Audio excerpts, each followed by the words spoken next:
Bueno, al parecer ya estamos conectados. Muy buenas tardes para todos. Por favor, si me pueden confirmar eh, si la transmisión está llegando a todos ustedes.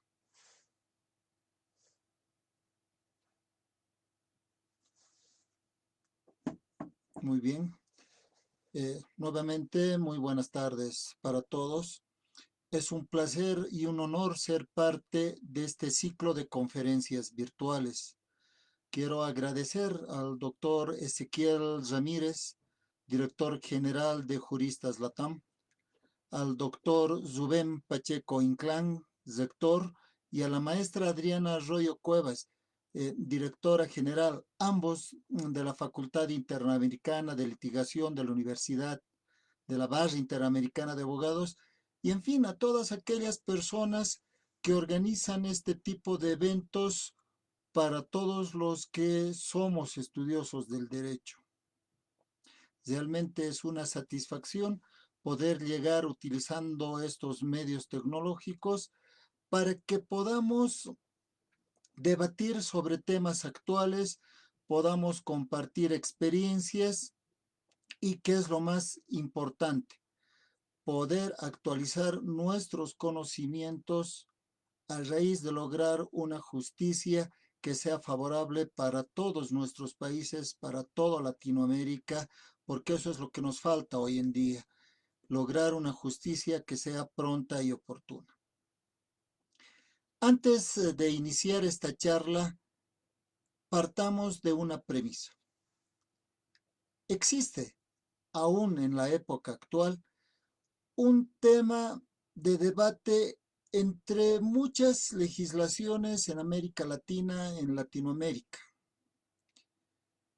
Es que consideran conceptos, por ejemplo, de principios, de axiomas, de postulados e inclusive garantías penales y procesales como si tuviesen un significado igual.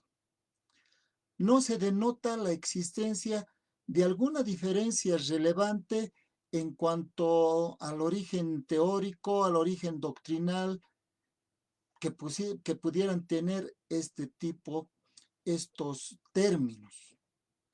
No se ha desarrollado un marco conceptual para poder definir en forma exacta en todas las legislaciones lo que realmente significan estos términos. Es decir, que en las legislaciones penales aún se consideran estos términos como si fueran sinónimos. Dejan a un lado, por ejemplo, que cuando nos referimos a un principio, en un concepto muy amplio, podemos referirnos como una base de ideales, de fundamentos, de reglas e inclusive de políticas, de las cuales nacen ideologías, nacen teorías, nacen doctrinas, nacen religiones y pueden nacer hasta ciencias. Esta palabra, me refiero a la palabra principio, es mayormente utilizada en un sentido casi filosófico, moral, un sentido ético. Y también se utiliza este término para referirse a fundamentos o leyes sobre cómo funciona una ideología, una teoría, una doctrina, una religión o hasta una ciencia. Asimismo, debemos recordar que cuando utilizamos el término axioma, como lo dicen los diccionarios, no solamente jurídicos, sino cualquier otro tipo de diccionarios, el axioma es una proposición que es admitida sin demostración. En cambio, un postulado, cuando queremos definir o conceptualizar el postulado en sí, podemos indicar que esta es una proposición que no es evidente por sí misma y que la misma, me refiero a este postulado, no tendría una aceptación universal, a pesar de que es comúnmente usada para referirse al inicio de algo. Estos temas que causan mucho debate, y estoy seguro que, completamente seguro que van a seguir causando mucho más debate, debemos tratar de comprendernos para poder analizar el tema que hoy nos toca charlar. Pero primero nos centraremos en definir qué es el garantismo y cuáles son sus postulados. Y tenemos que tomar obligatoriamente como referente principal al mayor exponente de este tema, como es el profesor Luigi Fezzagioli, y cómo él y su teoría ha influido en el desarrollo procesal penal en Latinoamérica. Sin embargo, también tenemos que tener en cuenta a otros autores que investigan el tema, que son especializados en el tema, que son expertos en el tema, o que también han emitido su opinión y la forma de conceptualizar qué es el garantismo. Podemos hablar de Carbonelli, de Salazar, de Marina Gascón, en fin, infinidad de expertos, de juristas que indican algo en común, que el garantismo tendría tres distintos significados en tres distintos, llamémoslo, niveles. Se podría definir el garantismo como parte de una filosofía crítica, dirían algunos de esos autores. Podría ser garantismo como una parte integrante de la teoría de la justicia. Y en este nivel ya se vislumbran dos postulados básicos del garantismo: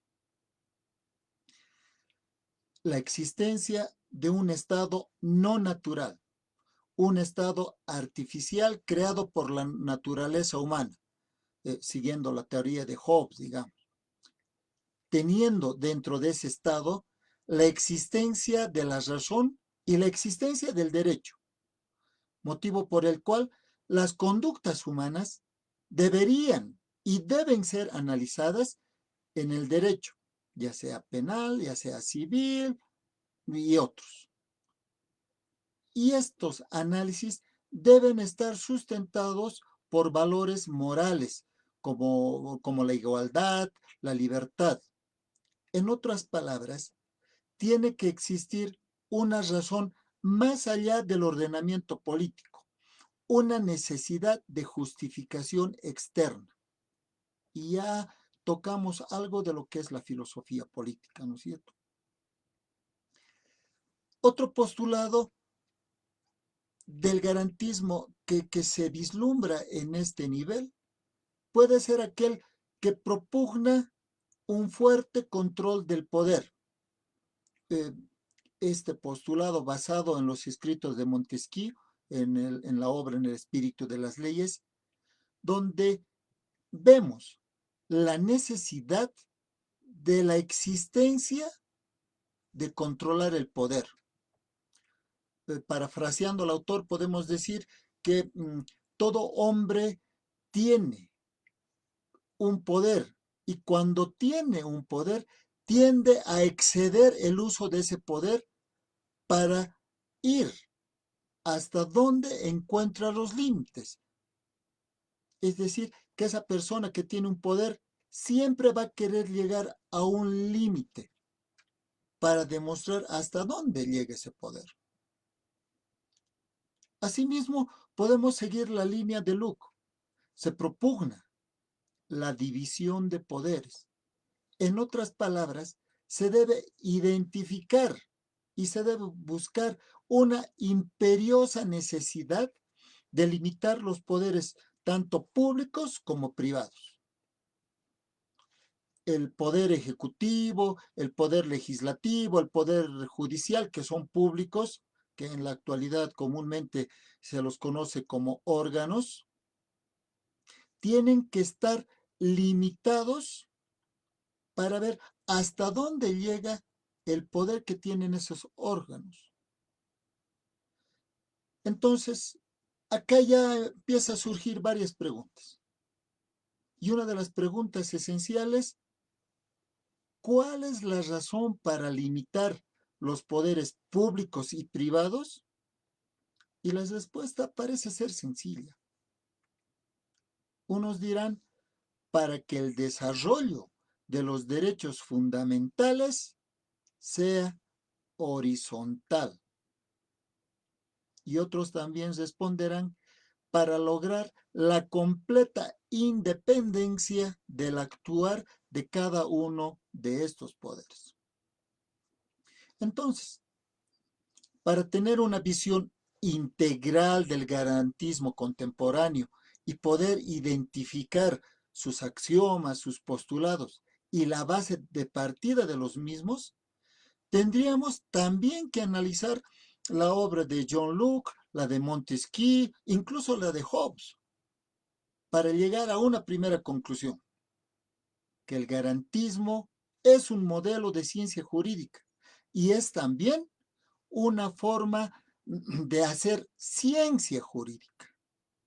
Y en este sentido, estos principios y postulados que se los considera esenciales ya toman una relevancia significativa.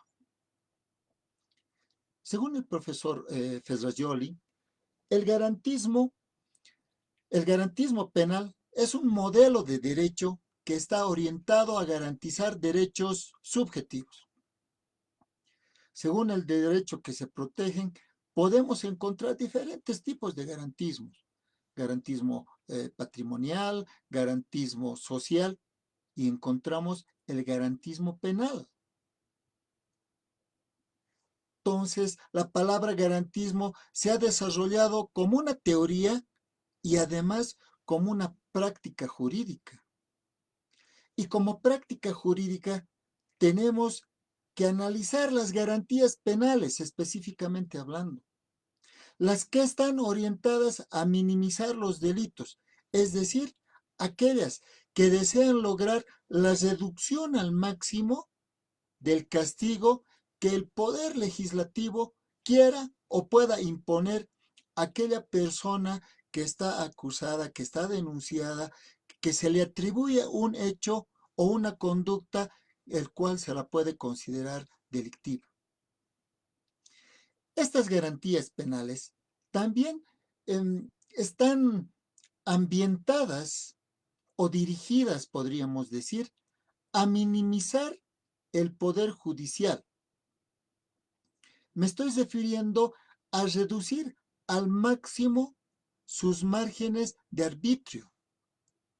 La decisión que pueda adoptar el operador de justicia en contra de la afectación de los derechos de las personas.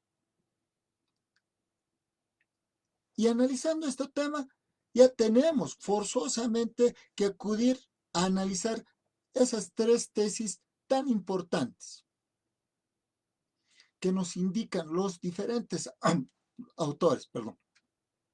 Una, la primera tesis es que existe un nexo entre garantías y justificación externa o política del derecho penal. La segunda es que existe un nexo entre garantías y legitimación interna de la jurisdicción. Y la tercera nos indica que el garantismo es un avance de una teoría crítica, una filosofía política del derecho penal.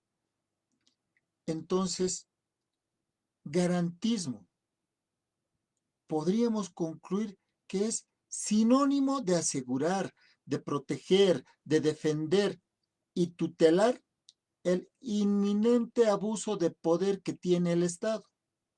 Este poder que debería ser disminuido de alguna forma, pero esta forma de disminución tiene que ser realizado en una forma lo más eficiente y eficazmente posible. Y la respuesta es la creación de un sistema de garantías, un sistema de garantías procesales, las mismas que han sido desarrollados en los diferentes sistemas de justicia penales en Latinoamérica.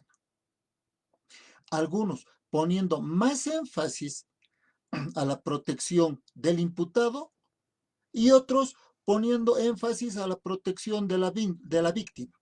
Muy pocos son esos. Pero ambos con ese mismo objetivo, el de lograr el respeto a los derechos humanos. Y en un sistema de garantías debemos verificar las principales características o postulados de la teoría del garantismo que han dado origen, o también podemos decir que han reforzado la implementación de estos sistemas de garantías procesales. Habíamos hablado que el modelo de derecho de garantismo es una ideología política, pero también es una ideología jurídica del Estado de Derecho. El derecho que es un sistema de límites y vínculos al poder político. La protección de los bienes y de los intereses que puedan llegarse a ver perseguidos y la actuación judicial que se persigue en el modelo garantista se exige y está protegido por el principio de estricta legalidad, entendido y descrito por el maestro Ferrajoli en su obra Los derechos fundamentales, sus garantías. ¿Y cómo lo describe el maestro? Y me voy a permitirme dar una lectura rápida a eso. Lo describe como una técnica legislativa dirigida a excluir las regulaciones que giran en torno del comportamiento o de personalidad o de un estatus, para dar paso a sus reglas, a esas reglas de comportamiento que establezca una prohibición en una acción u omisión imputables de la culpa del autor. ¿Qué significa esto?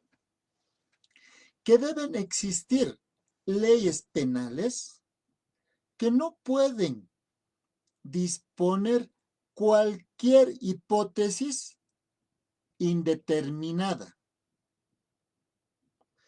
Tienen que ser realizadas estas leyes penales únicamente con conductas determinadas, penalmente exactamente identificadas, dice él.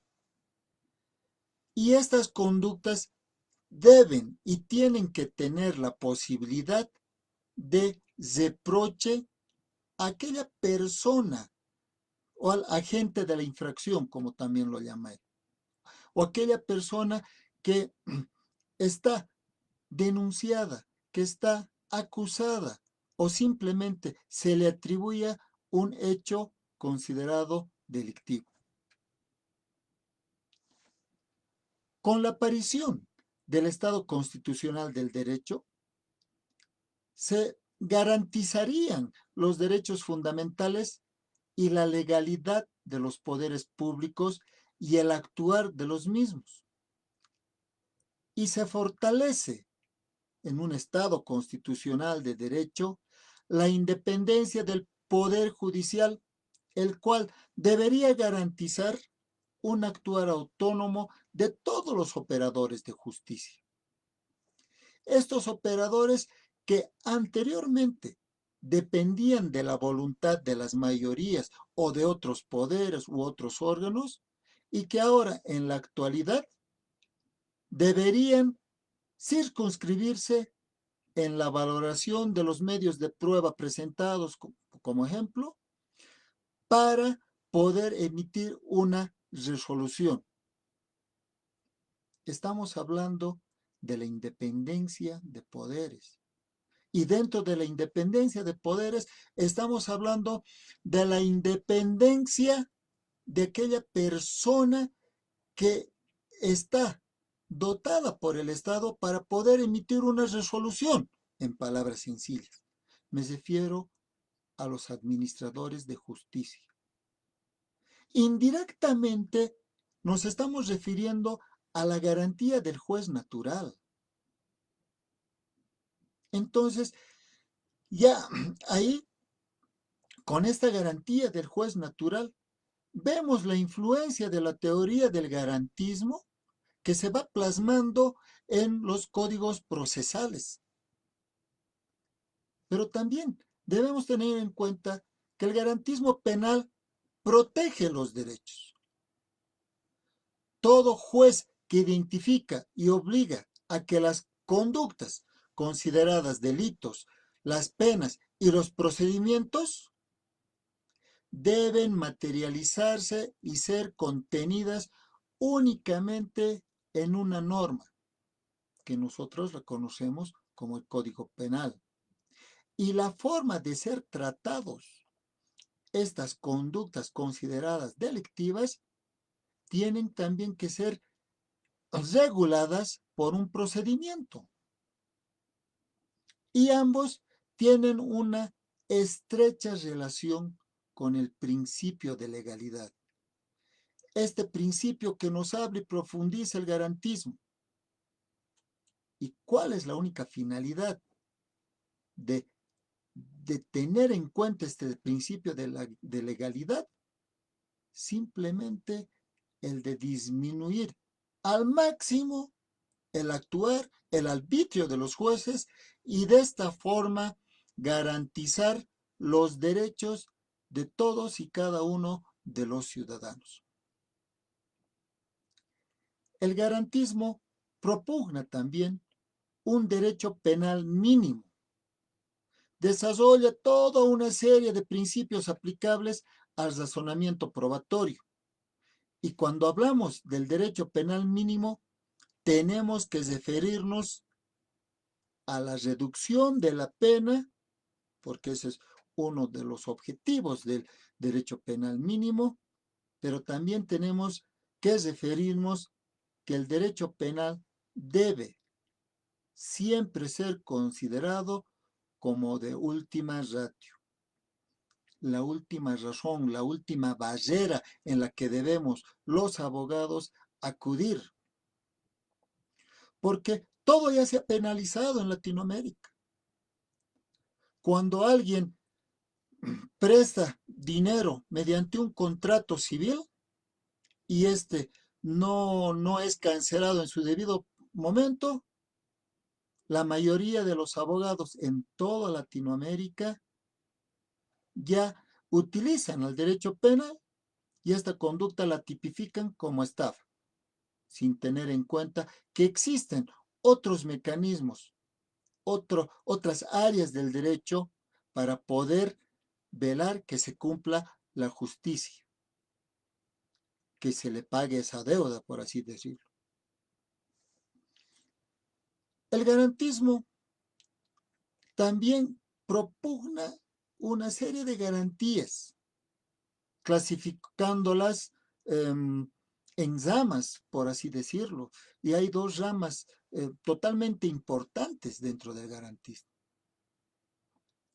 Las garantías penales sustanciales o de fondo, como por ejemplo la taxatividad, la taxatividad de la norma.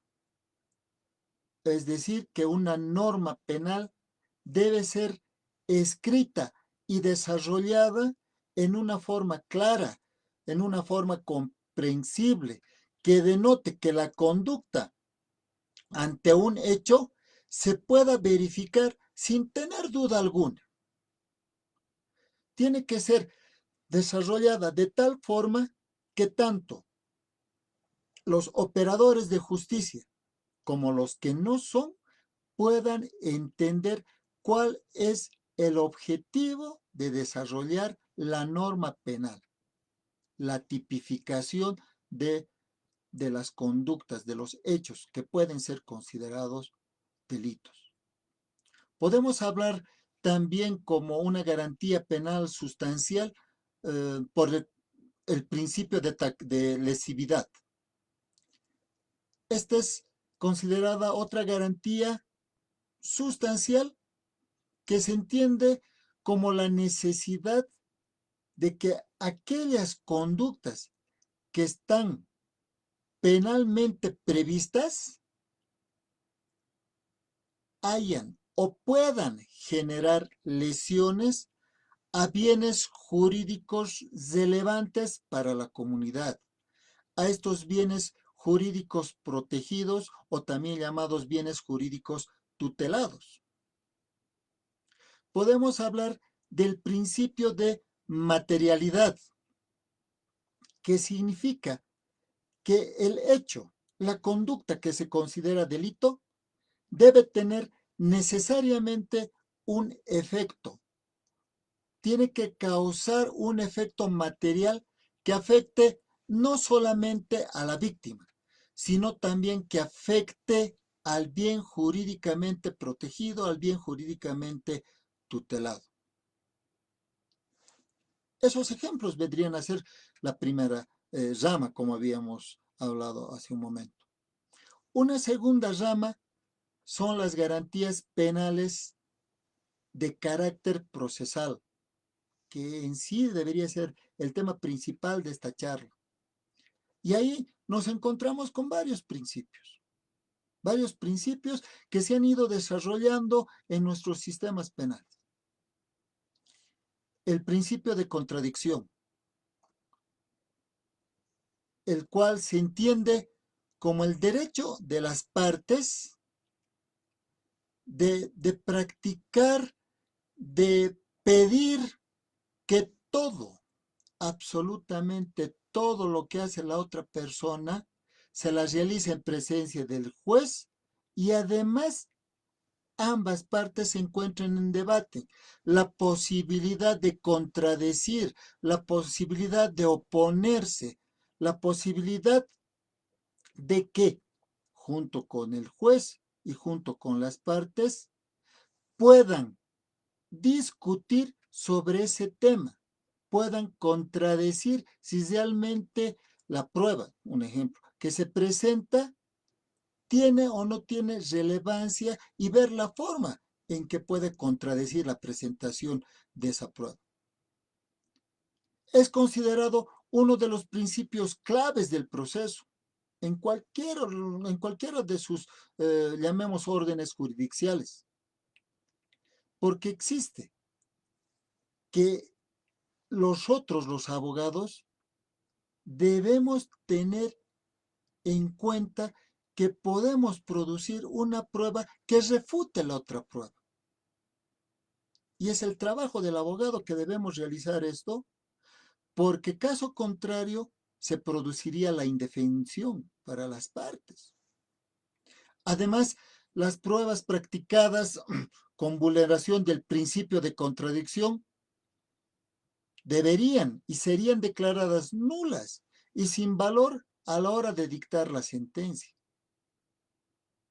Y de esa forma, acá en Bolivia, lo define el Tribunal Constitucional en una de sus sentencias, la sentencia 1784, quebrado 2004, del 11 de marzo, en el cual señala que el principio de contradicción hace posible un enfrentamiento dialéctico entre las partes, permite conocer los argumentos del contrario y la manifestación ante el juez o ante el tribunal y constituye, dice esa sentencia, una exigencia ineludible vinculada al derecho.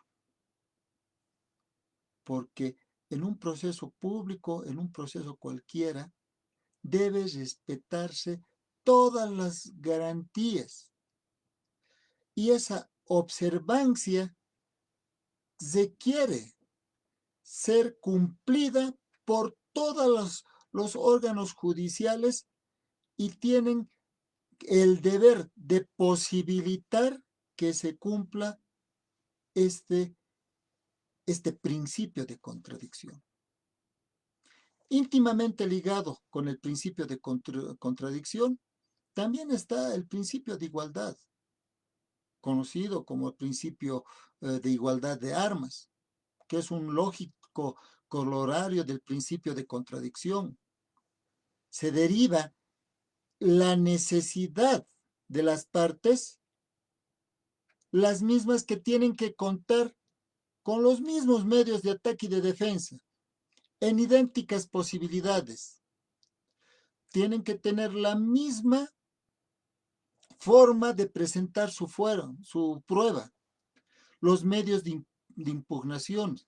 Se tiene que evitar de cualquier forma el desequilibrio que puede existir en sus distintas posiciones procesales. No se debe limitar bajo ningún punto de vista este principio, porque si se hiciera eso, alguna de las partes quedaría en desventaja. Y es aquí donde también ingresa otra característica principal de lo que nosotros llamamos sistema garantista. Es la separación de los roles que tiene tanto el juzgador como el acusador. Característica esencial del concepto del proceso penal acusatorio. Solo es acusatorio aquel proceso penal en el cual el diseño permita separar nítidamente quien tiene a su cargo la acusación y quien tenga a su cargo el desarrollo del juicio. El sistema procesal boliviano, plasmado en el Código de Procedimiento Penal, ha adoptado en su estructura un sistema de garantías no solamente constitucionales, sino también procesales, las mismas que están destinadas a la protección y el respeto a los derechos fundamentales y a las garantías constitucionales, tanto de las víctimas como de los imputados, los procesados e incluso de las víctimas cuando éstas se consideran el entorno familiar de la víctima principal.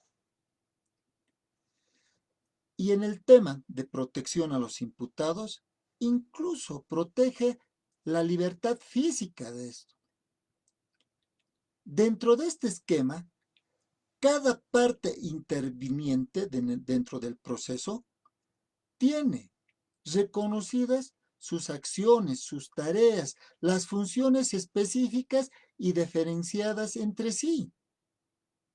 Y justamente es bajo este concepto donde se diferencia la función que tiene el juez cautelar de control de garantías, como se lo llama acá, con el fiscal o el representante del Ministerio Público.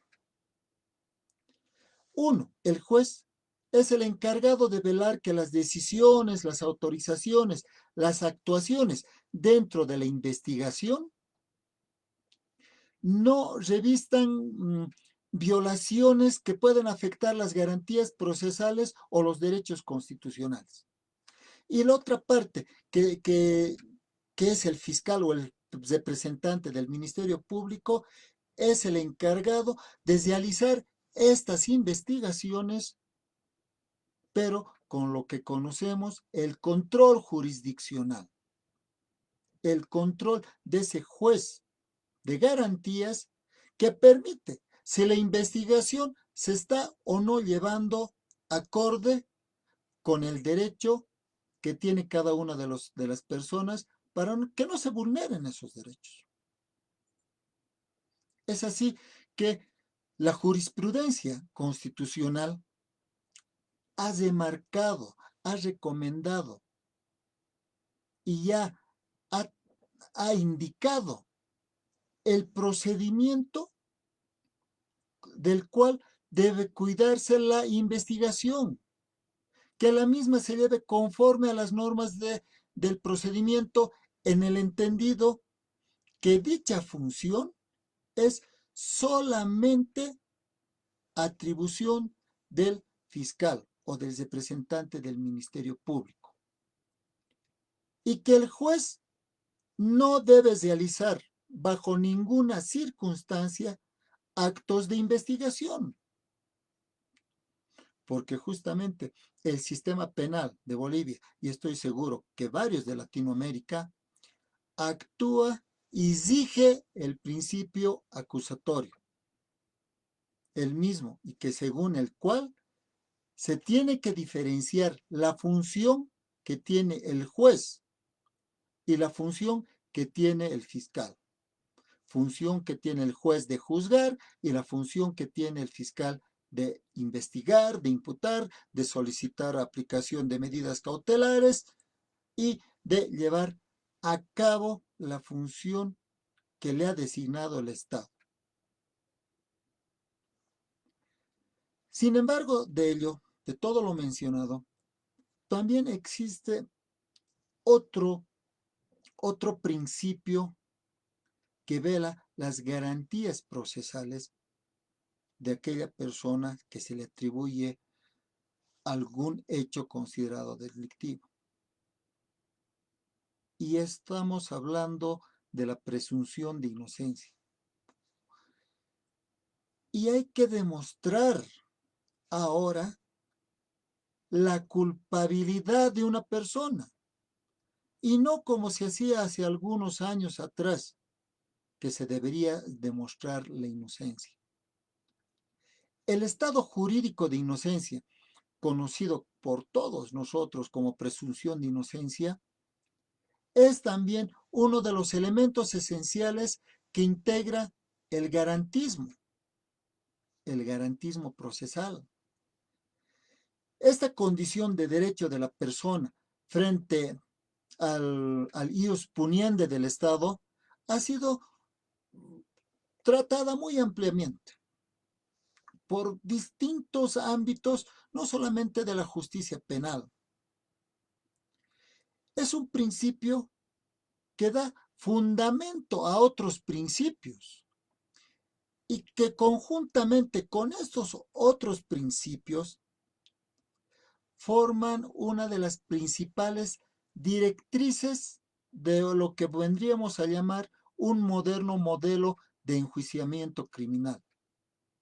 Y estamos hablando de la garantía del proceso justo o la aplicación del debido proceso.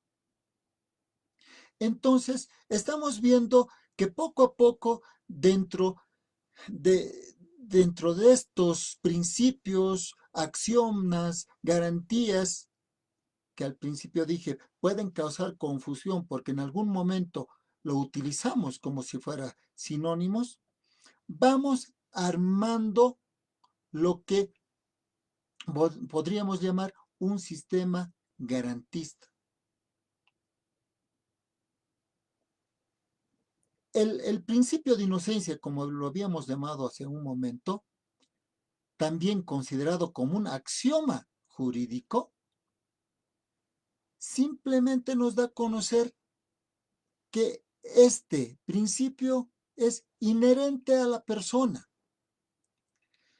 Tiene una condición de derecho frente al ius puniendi, que está antes del hecho considerado delito.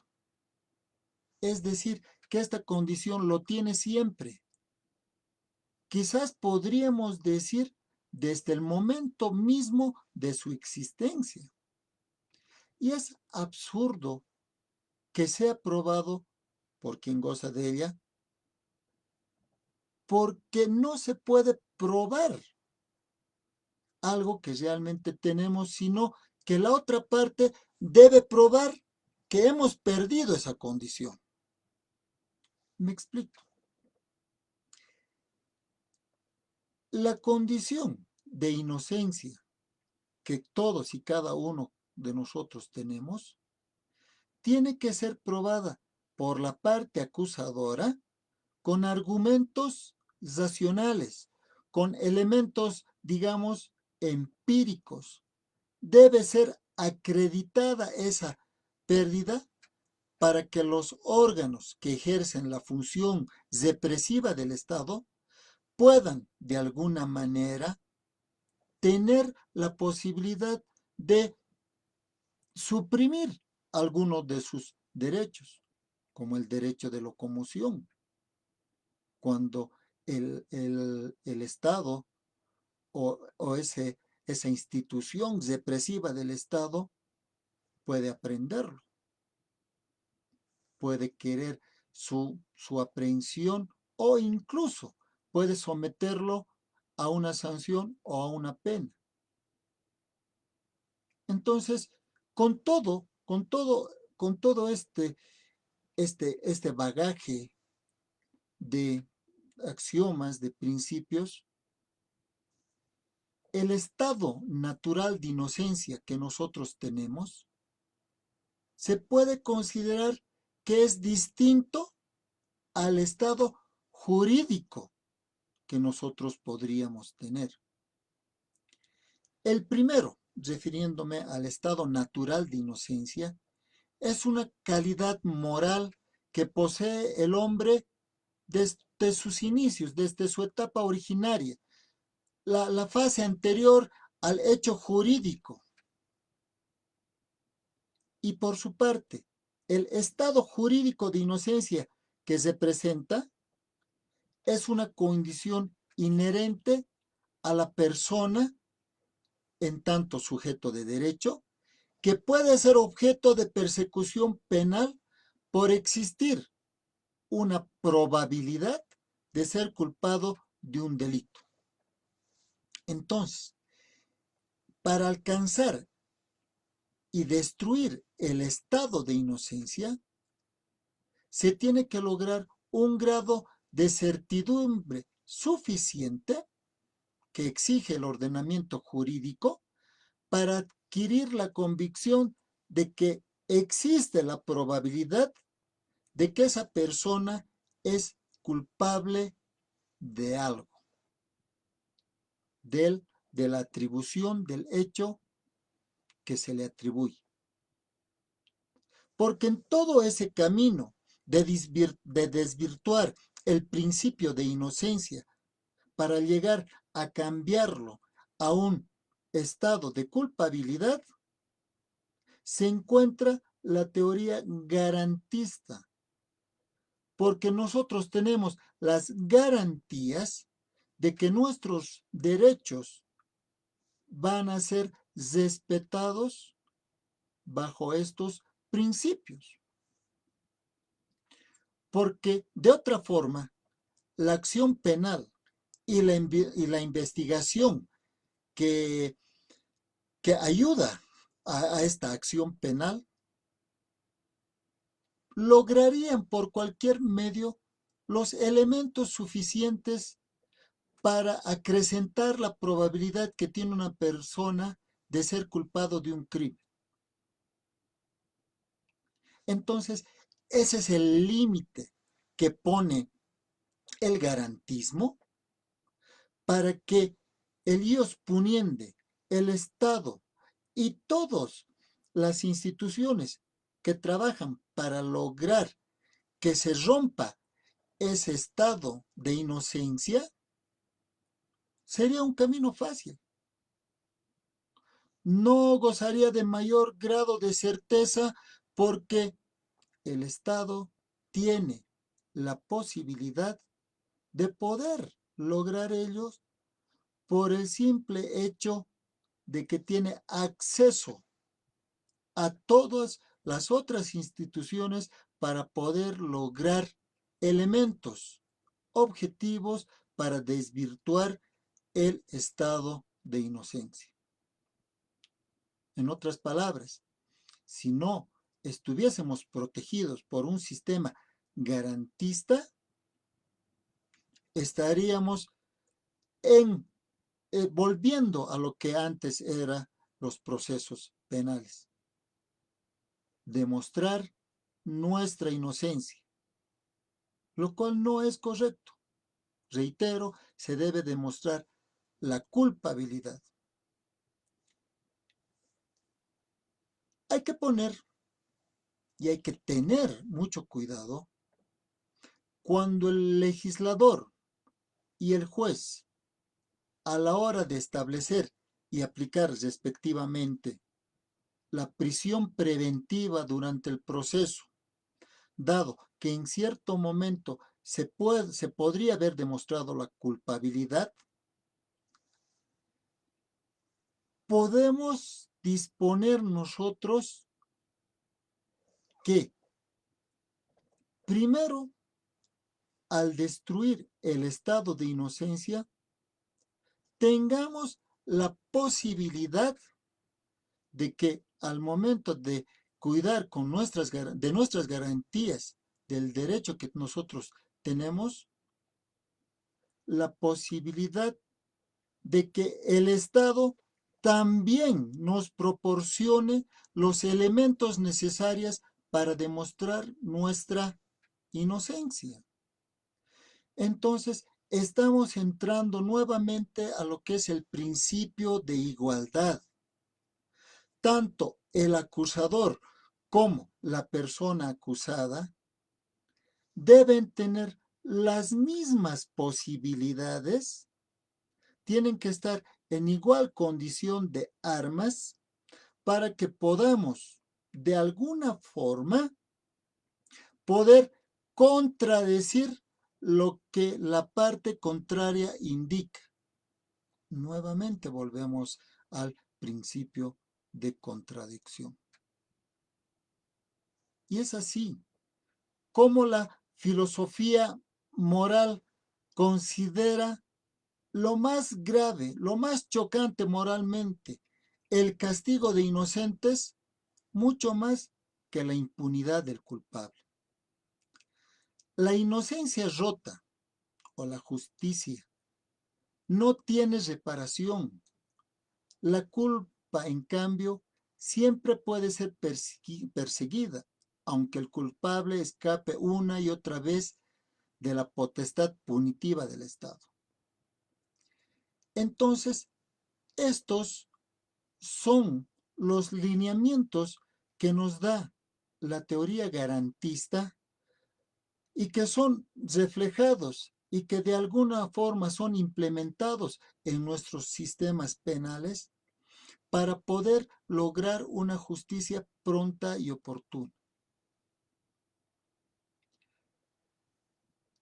Para analizar todos estos conceptos, deberíamos nosotros, los estudiosos del derecho, intercambiar opiniones y poder lograr que las experiencias que tenemos en cada uno de nuestros países sean utilizados por los legisladores. A manera de conclusión, y viendo que realmente el análisis de este tema es muy exhaustivo, pese a que supuestamente los sistemas penales de Latinoamérica son considerados garantistas en su mayoría por la defensa de los derechos humanos como límites al poder del Estado, en ocasiones el mismo sistema ha manifestado posiciones completamente contrarias a sus doctrinas y ponen en entredicho los principios como el de proporcionalidad, la razonabilidad y la libertad. Por ejemplo, en el tema de medidas cautelares, existe también las penas de larga duración. Se ve que claramente va en contra de la dimensión humanitaria del derecho. Esto nos permitiría concluir que la jurisprudencia constitucional o inclusive la jurisprudencia convencional es en ocasiones vacilante, pues existen serias incoherencias porque una cosa es el discurso escrito y otra cosa resulta dentro del desarrollo concreto. Sin embargo, están ahí estos postulados, estos principios, estas acciones que vienen desarrollándose en nuestros sistemas penales, gracias al garantismo o a la teoría del garantismo. En sí, lo que queremos tomar en cuenta y profundizar es su estudio, porque todavía no está dicha la última palabra. El sistema, los sistemas penales poco a poco van aprendiendo. No nos olvidemos que acá en Bolivia ya tenemos más de 20 años de un sistema llamado garantista, pero recién ahora estamos aprendiendo a tratar de entrelazar todos los elementos, todos estos axiomas, todos estos postulados para hacerlos realidad. Espero que esta charla haya sido comprendida. Muchísimas gracias y estoy dispuesto a lo que digan los administradores.